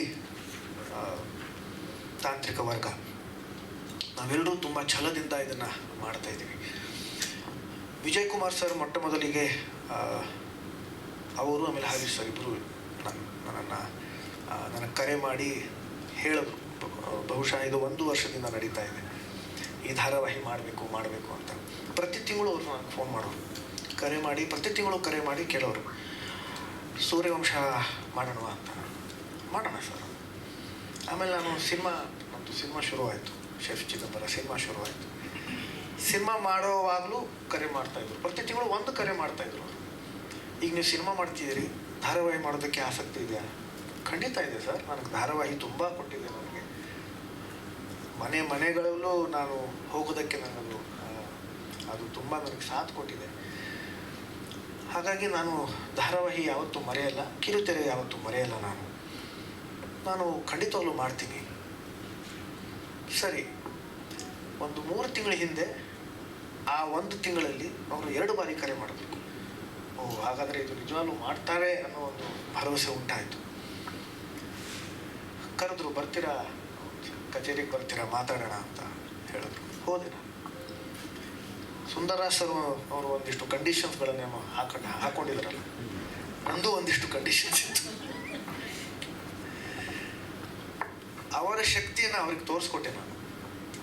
ಉದಯ ವಾಹಿನಿ ನಮ್ಮೆಲ್ಲರಿಗೂ ಗೊತ್ತಿರೋ ಹಾಗೆ ದೂರದರ್ಶನ ಆದ ಮೇಲೆ ಮೊಟ್ಟ ಮೊದಲ ವಾಹಿನಿ ಇದು. ಅದಾದ ಮೇಲೆ ಸಾಕಷ್ಟು ಬೇರೆ ಬೇರೆ ವಾಹಿನಿಗಳು ಹುಟ್ಟುಕೊಂಡು, ಉದಯವಾಹಿನಿಯ ಶಕ್ತಿ ಏನಿದೆ ಇಡೀ ದಕ್ಷಿಣ ಭಾರತದಲ್ಲಿ ಪ್ರತಿಯೊಂದು ರಾಜ್ಯದಲ್ಲೂ ಅದು ತುಂಬ ಉನ್ನತ ಸ್ಥಾನದಲ್ಲಿದೆ. ಅದಕ್ಕಿರುವಂಥ ಶಕ್ತಿ ಬಹುಶಃ ಬೇರೆ ಯಾವ ವಾಹಿನಿಗೂ ಇಲ್ಲ. ಅದರ ಅರಿವು ನಾನು ಅವ್ರಿಗೆ ಮಾಡಿಕೊಟ್ಟೆ. ಇದನ್ನು ದಯವಿಟ್ಟು ಮರಿಬೇಡಿ ಸರ್, ನಾವು ಮತ್ತೆ ನಂಬರ್ 1 ಹಾಕಬೇಕು, ಅದಕ್ಕೋಸ್ಕರ ನಾವೆಲ್ಲರೂ ಸೇರಿ ಪ್ರಯತ್ನ ಮಾಡೋಣ ಅಂತ ಹೇಳಿದೆ. ಆ ಒಂದು ಛಲ ತಮ್ಮಲ್ಲಿ ನಾನು ನೋಡಬೇಕು ಅಂತ ಕೇಳ್ಕೊಂಡೆ ಅವರು. ಎಷ್ಟೋ ಬಾರಿ ಏನಾಗುತ್ತೆ, ಧಾರಾವಾಹಿ ಪ್ರಾರಂಭ ಮಾಡ್ತಿರ್ಬೇಕಾದ್ರೆ ಇರ್ತಕ್ಕಂಥ ಛಲ, ಒಂದು ಹುಮ್ಮಸ್ಸು ಏನಿರುತ್ತೆ, ಉತ್ಸಾಹ ಏನಿರುತ್ತೆ, ಅದು ಹೋಗ್ತಾ ಹೋಗ್ತಾ ಕಡಿಮೆ ಆಗುತ್ತೆ. ನನ್ನ ಇನ್ನೊಂದು ಕಂಡೀಷನ್ ಏನಿತ್ತು ಅಂತಂದರೆ, ಕೊನೆ ಘಳಿಗೆವರೆಗೂ, ಕೊನೆ ಸಂಚಿಕೆವರೆಗೂ ಇವತ್ತಿರೋ ಹುಮ್ಮಸ್ಸೇನಿದೆ, ಆಸಕ್ತಿ ಏನಿದೆ, ಛಲ ಏನಿದೆ, ಅದು ಕೊನೆಯವರೆಗೂ ಇರಬೇಕು. ಹುಚ್ಚಿಡಿಬೇಕು ನಮಗೆ, ನಾವು ಮಾಡ್ತೀವಿ, ಚೆನ್ನಾಗಿ ಮಾಡ್ತೀವಿ ಅನ್ನೋ ಹುಚ್ಚಿಡಿಬೇಕು. ಯಾಕಂತಂದರೆ ಈ ಒಂದು ಉದ್ಯಮ ಏನಿದೆ, ಈ ಒಂದು ಕ್ಷೇತ್ರ ಏನಿದೆ, ಈ ಕ್ಷೇತ್ರದಲ್ಲಿ ಬಂದಿರತಕ್ಕಂಥ ವ್ಯಕ್ತಿಗಳಿಗೆ ಸಿಗುವಂಥ ಪ್ರೀತಿ ಏನಿದೆ, ಅದು ಅಷ್ಟಿಷ್ಟಲ್ಲ. ಇದು ದೊಡ್ಡ ಜವಾಬ್ದಾರಿಯಿಂದ ನಾವು ಅದನ್ನು ನಿಭಾಯಿಸಬೇಕು. ಹಾಗಾಗಿ ನಾವು ತುಂಬ ನಾವು ಪ್ರಾಮಾಣಿಕತೆಯಿಂದ, ಶ್ರದ್ಧೆಯಿಂದ ನಾವು ಕೆಲಸ ಮಾಡಬೇಕು. ನಾನು ಅದನ್ನು ಅವರಿಗೆ ಹೇಳಿದಾಗ ಅವರು, ಇಲ್ಲ ಅದು ಹಿಂದೆ ನಾವು ಯಾಕೆ ಹಿಂದುಳಿದ್ವು ಅನ್ನೋದಕ್ಕೆ ಬಹುಶಃ ನಾವೇ ಜವಾಬ್ದಾರಿ, ನಮ್ಮದೇ ತಪ್ಪು ಅಂತ ಅವರೇ ಒಪ್ಕೊಂಡ್ರು. ಆದರೆ ಇನ್ನು ಮುಂದೆ ಅದನ್ನು ನಾವು ಮಾಡಲ್ಲ ಅಂತ ಹೇಳಿದ್ರು. ಅದು ನನಗೆ ಬಹಳ ಖುಷಿ ಆಯಿತು, ತುಂಬ ಅಂದರೆ ತುಂಬ ಖುಷಿ ಆಯಿತು. ಅವ್ರಿಗೆ ಎಲ್ರಿಗೂ 50ರ ಮೇಲಿದೆ, 55ರ ಮೇಲಿದೆ ಅವ್ರಿಗೆ ವಯಸ್ಸು. ಆ ವಯಸ್ಸಲ್ಲೂ ಕೂಡ ನಾವು ಎದ್ದು ನಿಂತ್ಕೋತೀವಿ, ನಾವು ಮತ್ತೆ ಮಾಡ್ತೀವಿ, ಚೆನ್ನಾಗಿ ಮಾಡ್ತೀವಿ ಅನ್ನೋ ಒಂದು ಛಲ ಇದೆಯಲ್ಲ, ಅದು ನನಗೆ ಅವರಲ್ಲಿ ಅವತ್ತು ಕಾಣಿಸ್ತು. ಅದು ಇದುವರೆಗೂ ನನಗದು ಕಾಣಿಸ್ತಾ ಇದೆ. ನಮ್ಮ ತುಣುಕುಗಳು ಏನು ನಾವು ನೋಡೋದು, ನಾವೆಲ್ಲರೂ ಈಗಾಗಲೇ ಅದರ ಬಗ್ಗೆ ಚರ್ಚೆ ಮಾಡಿದ್ದೀವಿ. ಇವತ್ತು ಎಲ್ಲರೂ ಅದರ ಬಗ್ಗೆ ಚರ್ಚೆ ಮಾಡ್ತಾರೆ. ಇದು ಸಿನಿಮಾ ತುಣುಕುಗಳು, ಸಿನಿಮಾ ಪ್ರೋಮೋ ಥರನೇ ಇದೆ. ಸಿನಿಮಾ ಆ ಒಂದು ಶ್ರೇಣಿಯಲ್ಲಿರ್ತಕ್ಕಂಥ ತುಣುಕುಗಳು ಥರನೇ ಇದು ಇದೆ ಅಂತ ಹೇಳ್ತಾರೆ. ಯಾಕೆ ಅಂತಂದರೆ ಆ ಛಲದಿಂದ ಅವ್ರು ಕೆಲಸ ಮಾಡಿದ್ದಾರೆ, ವಾಹಿನಿಯವ್ರು ಕೆಲಸ ಮಾಡಿದ್ದಾರೆ. ಅದಕ್ಕೆ ಸಾಥ್ ನಮ್ಮ ಅನ್ನದಾತರು, ನಮ್ಮ ಪದ್ಮನಾಭ ಸರ್ ಅವರು, ನಮ್ಮ ನಿರ್ಮಾಪಕರು ಕೊಟ್ಟಿದ್ದಾರೆ. ಎಷ್ಟೇ ಖರ್ಚಾದರೂ ಪರವಾಗಿಲ್ಲ, ಇದನ್ನು ಮಾಡೋಣ. ಒಂದು ನಿಮಿಷನೂ ಇಲ್ಲ, 50 ಸೆಕೆಂಡ್ಗಳ ಅದು ತುಣುಕುಗಳು. ಆದರೆ ಅದು ಏನಪ್ಪ ಇದು ಸಿನಿಮಾನ, ಇದು ಧಾರಾವಾಹಿನ ಅನ್ನೋ ಥರದಲ್ಲಿ ಅದರದ್ದು ಚಿತ್ರೀಕರಣ ಮಾಡಿದ್ದಾರೆ. ಬೇರೆ ವಾಹಿನಿಯವರು ಕೂಡ ಈ ತುಣುಕುಗಳ ಬಗ್ಗೆ ಮಾತಾಡ್ತಾ ಇದ್ದಾರೆ. ಏನು ಮಾಡ್ತಾ ಇದ್ದಾರೆ ಅಂತ ನಮ್ಮ ವಾಹಿನಿಯವ್ರನ್ನೇ ಕೇಳ್ತಾ ಇದ್ದಾರೆ, ಏನಿದ್ರದ್ದು ಕಥೆ ಏನು ಅಂತ. ಬೇರೆ ವಾಹಿನಿಯವ್ರು ಕರೆ ಮಾಡಿ ಕೇಳ್ತಾರೆ, ಏನಿದ್ರದ್ದು ಕಥೆ ಏನು, ಯಾವ ಬರುತ್ತಿದ್ದು ಅಂತ.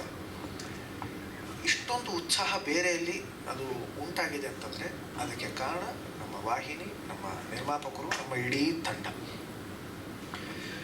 ಈ ವಾಹಿನಿ ಒಂದು ದಾಖಲೆ ಮಾಡಬೇಕು ಅನ್ನೋ ದೃಷ್ಟಿಯಲ್ಲಿ ನಾವು ಪ್ರಯತ್ನ ಪಡ್ತಾ ಇದ್ದೀವಿ. ನಮ್ಮ ದೃಷ್ಟಿಯಲ್ಲಿ ನಾವು ಶ್ರದ್ಧೆಯಿಂದ ಕೆಲಸ ಮಾಡ್ತಿದ್ದೀವಿ. ಈಗ ಅದಕ್ಕೆ ಪೂರಕವಾಗಿ ಬೇಕಾಗಿರೋದು ತಮ್ಮೆಲ್ಲರ ಹಾರೈಕೆ, ಆಶೀರ್ವಾದ. ಅದಿದ್ದರೆ ಈಗಾಗಲೇ ಹೇಳಿದ್ರಲ್ಲ 5,000 10,000 ಸಂಚಿಕೆಗಳು ಅಂತ, ಅಷ್ಟು ಸಂಚಿಕೆಗಳು ನಾವು ಮಾಡ್ತೀವಿ. ಧನ್ಯವಾದಗಳು. Thank you sir, thank you. ಹಾಂ, ಹೌದು. ಅದು ಏನಾಯ್ತು ಸರ್? ಆ ಕಥೆಗೂ ಇದಕ್ಕೂ ಏನೂ ಸಂಬಂಧ ಇಲ್ಲ? ಏನೂ ಸಂಬಂಧ ಇಲ್ಲ. ಕೇವಲ ಶೀರ್ಷಿಕೆ ಅದೇ ಇದೆ, ವಾಹಿನಿ ಅದೇ ಇದೆ, ನಾನು ಅದೇ ಇದ್ದೀನಿ. ಒಂದು 3 ಬಿಟ್ಟರೆ ಬೇರೆ ಎಲ್ಲನೂ ಬದಲಾಗಿದೆ. ಏನು ಕಾರಣಕ್ಕೆ ಅದು ಬದಲಾಗಿದೆ? ಕಾರಣಾಂತರಗಳಿಂದ. ಅದು ಒಂದು 23 ಸಂಚಿಕೆಗಳು ಚಿತ್ರೀಕರಣ ಆಗಿತ್ತು. ಅದು ಅವ್ರದ್ದೇ ಪ್ರೊಡಕ್ಷನ್ ಆಗಿತ್ತಾ ಅಥವಾ ಬೇರೆ? ಅವ್ರದ್ದೇ ಪ್ರೊಡಕ್ಷನ್ ಆಗಿತ್ತು.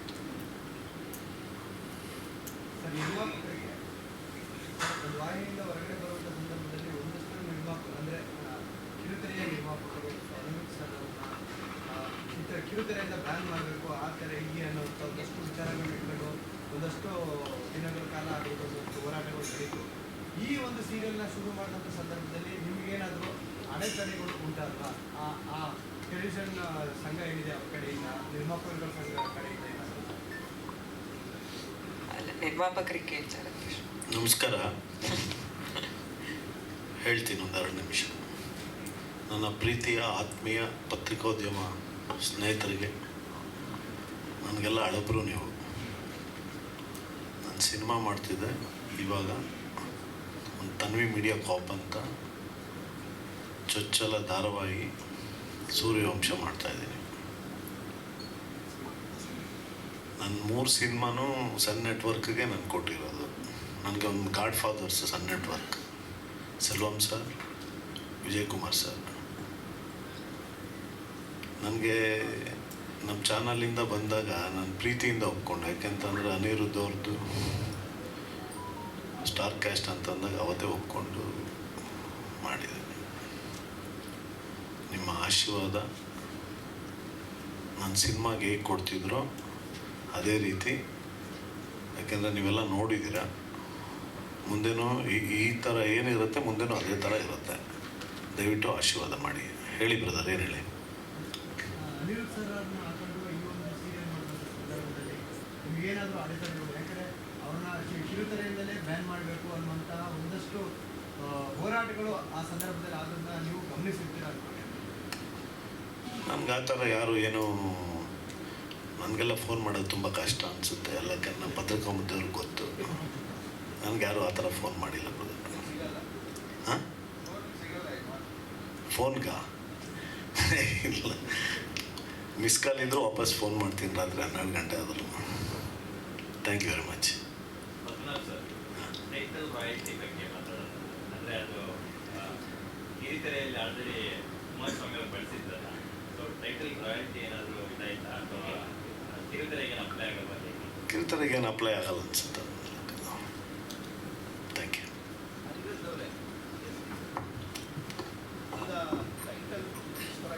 ಈಗಿನ ಜನರೇಷನ್ಗೆ ಯಾವ್ಯಾವ ಹೊಸ ಇಶ್ಯೂಸ್ ಕಂಟೆಂಪ್ರರಿ ಆಗಿದೆ ಅಂದರೆ ಫ್ಯಾಮಿಲಿ ಕಥೆ ಅನ್ನೋದ್ರ ಜೊತೆಗೆ ಏನಾದ್ರು ಕಾಂಟೆಂಪ್ರರಿ ಇಶ್ಯೂಸ್ ಏನಾದ್ರು ಇರುತ್ತಾ? ಹೇಗೆ? ಖಂಡಿತ ಇದೆ. ಇದು ಅಂದರೆ ಇದರಲ್ಲಿ ಎಲ್ಲ ಥರದ್ದು ಅಂಶಗಳು ಇದ್ದಾವೆ ಸರ್. ಅಂದರೆ ಪರಂಪರೆಯಿಂದ ನಡ್ಕೊಂಡು ಬಂದಿರತಕ್ಕಂಥ ಕೆಲವು ವಿಷಯಗಳು ಇದ್ದಾವೆ, ಇವಾಗ ಇರ್ತಕ್ಕಂಥ ಕೆಲವು ವಿಷಯಗಳು ಇದ್ದಾವೆ. ಹಾಗಾಗಿ ಎಲ್ರಿಗೂ ಇಷ್ಟ ಆಗುವಂತಹ ಒಂದು ಕಥೆ ಇದಾಗಿದೆ ಸರ್. ಸನ್ನಿವೇಶಗಳು ಈ ಥರದ್ದು ಅಂದರೆ ಆಗಿವೆ. ಅದೆಲ್ಲವೂ ಇರ್ತವೆ ಸರ್, ಎಲ್ಲವೂ ಇರ್ತವೆ. ಆಮೇಲೆ ನಿಮ್ಮ ಪ್ರಶ್ನೆಗೆ ನಾನು ಉತ್ತರ ಕೊಡ್ತೀನಿ. ಸತೀಶ್. Yes sir. ನಿರ್ಮಾಪಕರಿಗೆ ಬಹುಶಃ ಕರೆ ಬಂದಿಲ್ವೇನೋ ಅಥವಾ ಬಂದಿದ್ರು ಅವ್ರು ಹೇಳ್ತಾ ಇಲ್ವೇನೋ. ಆದರೆ ನಮ್ಮ ವಾಹಿನಿಯವ್ರಿಗೆ ಸುಮಾರು ಕರೆಗಳು ಬಂದಿದ್ದಾವೆ. ಆದರೆ ಇದು ಉದಯ ವಾಹಿನಿ. ನಾನು ಆಗಲೇ ಹೇಳಿದೆ, ಇವರಿದ್ದಾಗ ಬೇರೆ ವಾಹಿನಿಯವ್ರು ಹುಟ್ಟೇ ಇರಲಿಲ್ಲ ಅಂತ. ಅದವ್ರ ಶಕ್ತಿ ಅವ್ರಿಗೆ ಗೊತ್ತಿದೆ, ವಾಹಿನಿಯವ್ರಿಗೆ, ಉದಯ ಅವರಿಗೆ. ಹಾಗಾಗಿ ಅವ್ರು ಯಾರೇ ಎಷ್ಟೇ ಕರೆಗಳನ್ನು ಮಾಡಿದ್ರು ಕೂಡ ಅವ್ರು ಒಂದೇ ಮಾತು ಹೇಳಿದ್ರು, ನೀವು ನಮ್ಮ ಕಚೇರಿಗೆ ಬನ್ನಿ, ಕಚೇರಿಗೆ ಬಂದು ಮಾತಾಡೋಣ. ಅವ್ರು ಯಾರೂ ಬಂದಿಲ್ಲ. ಆದರೆ ಹಿಂದೆ ಒಂದಿಷ್ಟು ಬೇರೆ ಥರದ ಪ್ರಯತ್ನಗಳು ಕೂಡ ಅವರು ಮಾಡಿದ್ರು. ಈ ಹಿಂದೆ ಸೆಟ್ಟೇರಿದಂಥ ಸೂರ್ಯವಂಶ ನಿಂತಿದ್ದರಲ್ಲಿ ಕಾರಣಾಂತರಗಳು ಅಂತಂದರೆ ಆ ಕಾರಣಾಂತರಗಳಲ್ಲಿ ಅದು ಒಂದು ಕಾರಣ ಇಲ್ಲ, ಖಂಡಿತವಾಗ್ಲೂ ಇಲ್ಲ. ಯಾಕಂತಂದರೆ ಆ ಸಮಯದಲ್ಲೂ ಕೂಡ ಎಸ್ ನಾರಾಯಣ ಸರ್ ಹತ್ರ ಸಾಕಷ್ಟು ಜನ ಹೋಗಿ ಕೇಳ್ಕೊಂಡಿದ್ರು ನನ್ನನ್ನು ಹಾಕೋಬೇಡಿ ಅಂತ. ಆವಾಗ ಎಸ್ ನಾರಾಯಣ ಸರ್ ಅವರು ಒಂದೇ ಮಾತು ಕೇಳಿದ್ರು ಅವರನ್ನು, ನೀವು ಅವ್ರ ಹತ್ರ ಹೋಗಿ ಮಾತಾಡಿದ್ದೀರಾ, ಅವ್ರ ಪಾಯಿಂಟ್ ಆಫ್ ವ್ಯೂ ಕೇಳಿದ್ದೀರಾ ಅಂತ. ಇಲ್ಲ ಅಂತ. ಮತ್ತು ನೀವು ಹೇಗೆ ಬಂದ್ರಿ ಅಂತ ಕೇಳಿದ್ರು. ಆಮೇಲೆ ನನಗೆ ಅವರೇ ಬೇಕು ಅಂತ, ನನ್ನ ಕಥೆಗೆ ಅವರೇ ಬೇಕು, ಅವರೇ ಸೂಕ್ತ ಅಂತ ನನಗೆ ಅನಿಸುತ್ತೆ. ಹಾಗಾಗಿ ನಾನು ಅವರನ್ನು ಹಾಕ್ಕೊಂಡಿದ್ದೀನಿ ಅಂತ ಅವ್ರು ಹೇಳಿದ್ರು. ಹಾಗಾಗಿ ಅದಾದಮೇಲೆ ಅವರು ಅವ್ರ ಹತ್ರ ಏನೋ ಮಾತಾಡಲಿಲ್ಲ. ಆ ಕಾರಣ ಅಲ್ಲ. ಆದರೂ ಒಂದು ಸಾಲಿಡ್ ರೀಸನ್ ಫಾರ್ ಅದು ಸ್ಟಾಪ್ ಆಗುತ್ತೆ ವಿಧಿ. ಇದು ಆಗಬೇಕಿತ್ತು, ಹಾಗಾಗಿ ಅದು ಆಗಲಿಲ್ಲ. ಇಲ್ಲಿ ನನಗೂ ಬಹಳ ಸಂತೋಷ ಇತ್ತು. ಯಾಕಂತಂದರೆ ಅದು ಅವ್ರ ಜೊತೆ ಕೆಲಸ ಮಾಡಬೇಕು ಅಂತ ನನಗೆ ತುಂಬ ಆಸಕ್ತಿ ಇತ್ತು, ಅಪ್ಪ ಅವ್ರಿಗೂ ತುಂಬ ಆಸಕ್ತಿ ಇತ್ತು. ಹಾಗಾಗಿ ಒಂದಿಷ್ಟು ಸಂಚಿಕೆಗಳು ನಾನು ಅವ್ರ ಜೊತೆಲಿ ಕೆಲಸ ಮಾಡುವ ಒಂದು ಅವಕಾಶ ಅದೃಷ್ಟ ನನಗೆ ಸಿಕ್ತು. ಆದರೆ ಅದು ತೆರೆ ಮೇಲೆ ಬಂದಿಲ್ಲ. ಅದು ಕೆಲವು ಕಾರಣಗಳು ಇತ್ತು. ಅದು ಅವರೇ ಹೇಳಬೇಕು ಕಾರಣಗಳು. ಯಾಕಂತಂದರೆ ನಾನು ಅವ್ರ ಪರವಾಗಿ ಆ ಕಾರಣಗಳನ್ನು ಹೇಳಿದ್ರೆ ಅದು ಸೂಕ್ತ ಅಲ್ಲ. ಆದರೆ ನಾನು ನಂಬಿದ್ದು ಏನು ಅಂತಂದರೆ ಈ ಧಾರಾವಾಹಿ ಈ ಒಂದು ತಂಡದ ಜೊತೆ ಆಗಬೇಕಿತ್ತು. ಹಾಗಾಗಿ ಅದು ಆಗಲಿಲ್ಲ ಅಷ್ಟೇ. ಎಸ್.